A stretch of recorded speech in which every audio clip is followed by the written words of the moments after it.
Hey everyone, it's great to be back. I feel like it's been a while since I made one of these videos for you. Of course, I had like 4 auto scheduled while I was away on my trip, but it's nice to be back in LA here, sunny LA, a little too sunny for my tastes after the nice weather of Alaska, but it's great to be back nonetheless, and it's great to see you all again. So, without further ado, I'm Nikhil with Shelf-Esteem. Let's talk a little bit about the month of August, a monthly wrap up for the ages with a vacation, tons of reading, and lots more.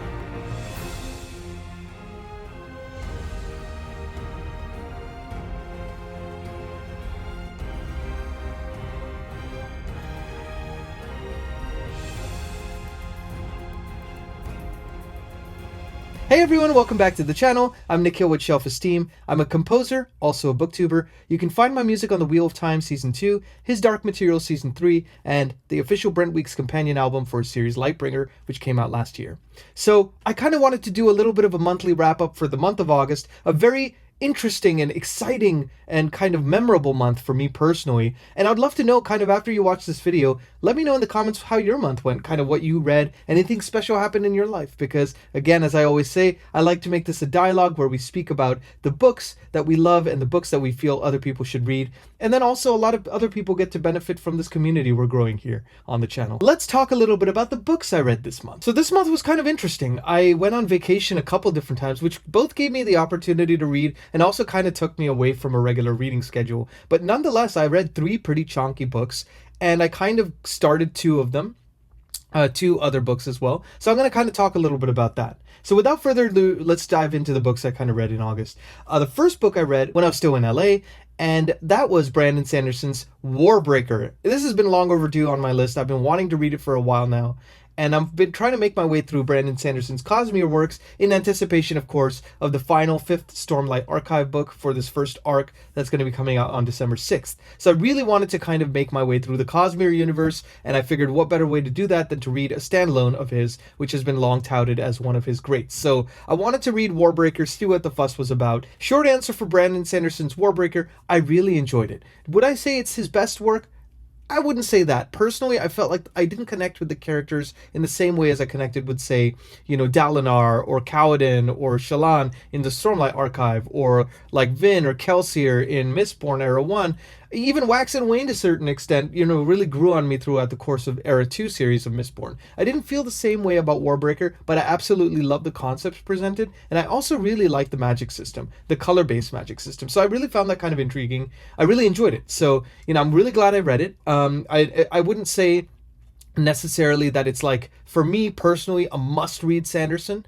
A lot of people may differ in that opinion, but I think it's definitely worth your read. I think it's worth your time, but just know that it was kind of a little earlier on in his career, and it kind of reflects that. I think The Way of Kings is really a big quantum leap forward from where Warbreaker was. That's just my personal opinion. So the next book I read, now this one I read on my cruise. So I went on a 11-day Alaskan cruise with my wife, Linda.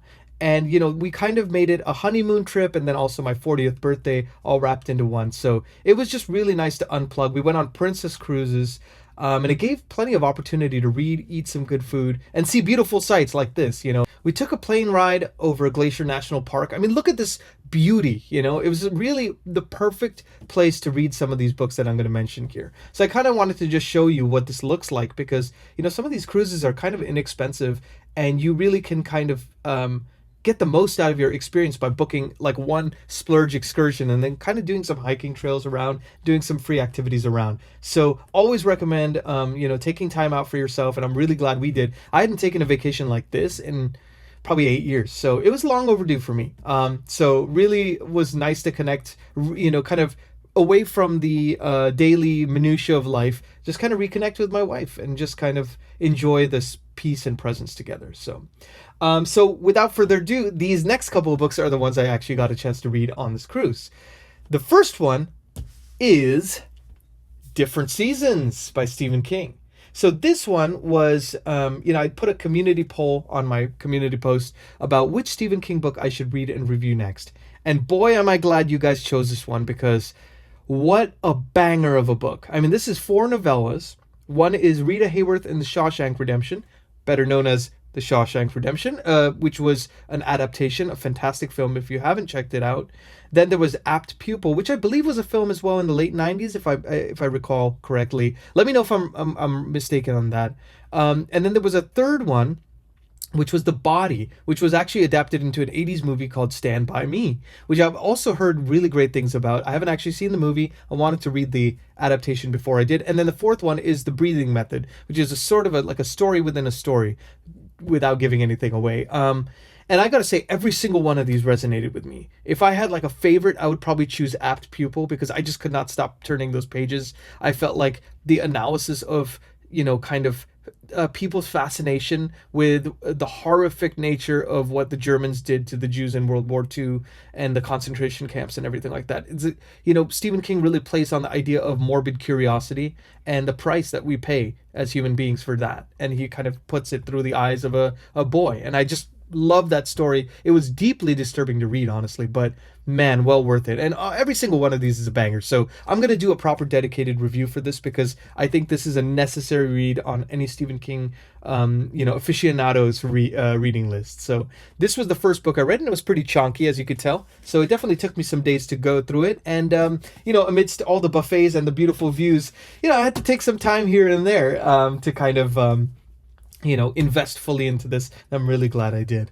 And then the second full book that I read during this cruise, I kind of started it right as the cruise was getting started.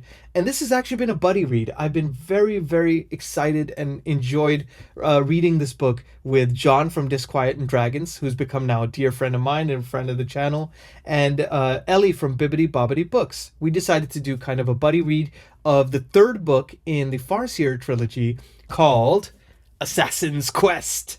This is the culmination of the Fitz kind of Farseer trilogy. And, we have a lot of thoughts, I think, about this. We're going to try to maybe do a live stream or something. I still have to talk to them, so I don't want to put them on the spot about that, or, kind of how we're going to address this book. But man, what a banger of an ending. This is the longest book in that trilogy. It's like 830 something pages, and it's just walls of text, right? And sometimes you'll have Robin Hobb will have the characters walking through forests, getting lost for hundreds of pages. But you don't really care, because her writing is just so fantastic. You just don't care. I mean, she is able to get into these characters' psyches and really portray that, like, hey, when terrible things happen to the characters, it has long-lasting ramifications on their psyche. It's not just something that they wash over and then there's a time jump or something and they kind of gloss over. You really feel the consequences. I think this series really, better than any other fantasy series I've read, is something about the consequences of people's actions really represented well in this book. So I loved it. And, I think from our just initial brief conversations, between myself, John, and Ellie, I think we all kind of felt similarly about how great this book is. But we're excited to kind of talk a little bit more at length. So we'll keep you posted. We'll do a community post, when we kind of iron out those details on what will happen with this in terms of like a discussion. So that was the second one.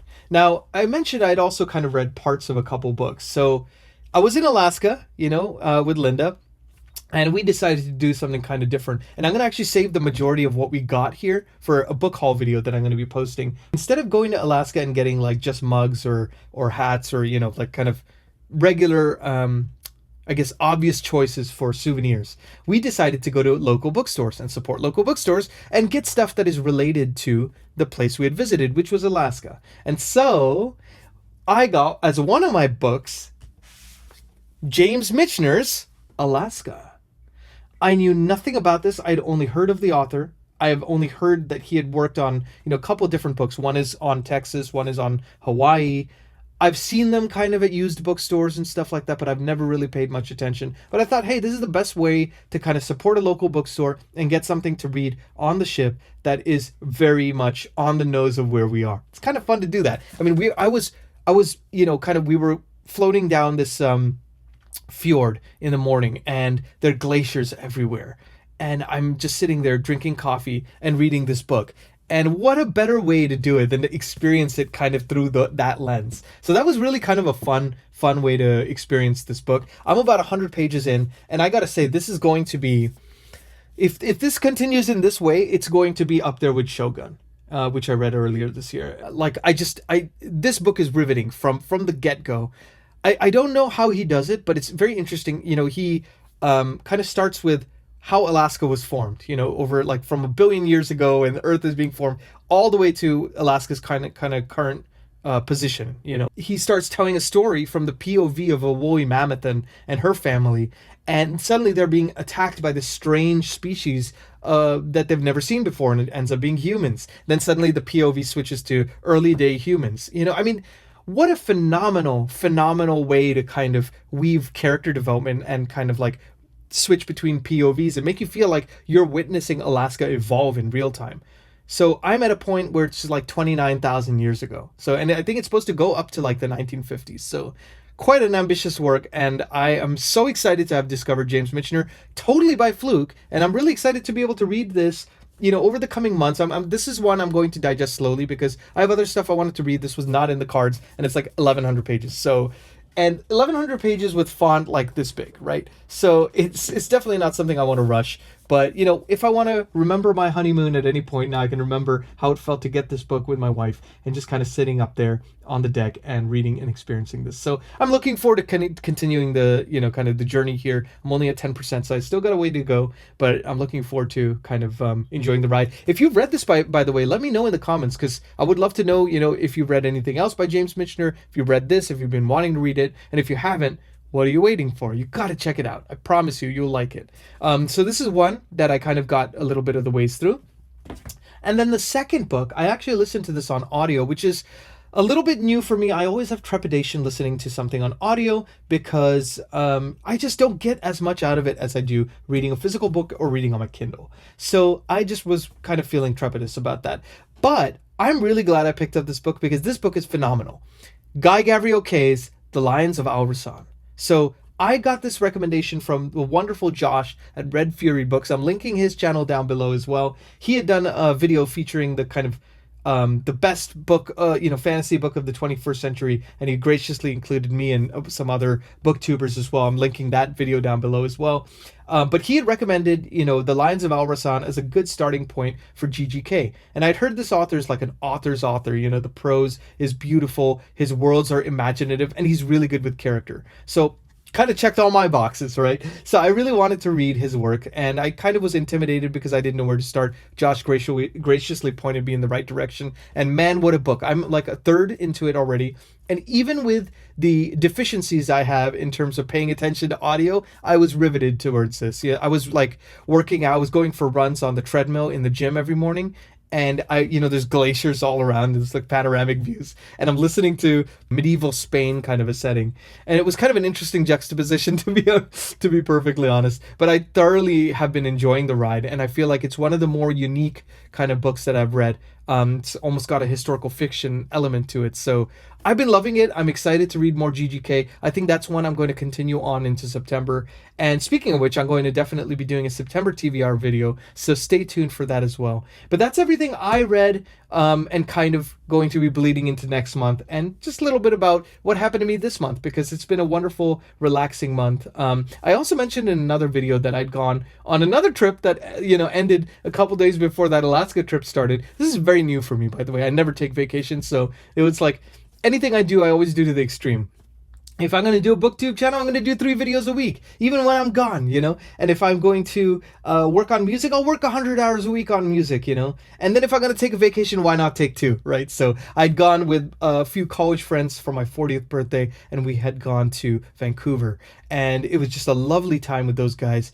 And so it's been a lot of vacation time, a lot of reading time. Let me know, kind of in the comments how your month has been and what you read. Any standouts for you? Anything that I should say, like, screw all the books that I'm reading, forget my TBR, I'm going to read something else instead. Because that's honestly happened. Like, you guys have recommended some great books to me, and then I've literally just readjusted my TBR to fit. And since I haven't made my September TBR video yet, would be so grateful for your input as well.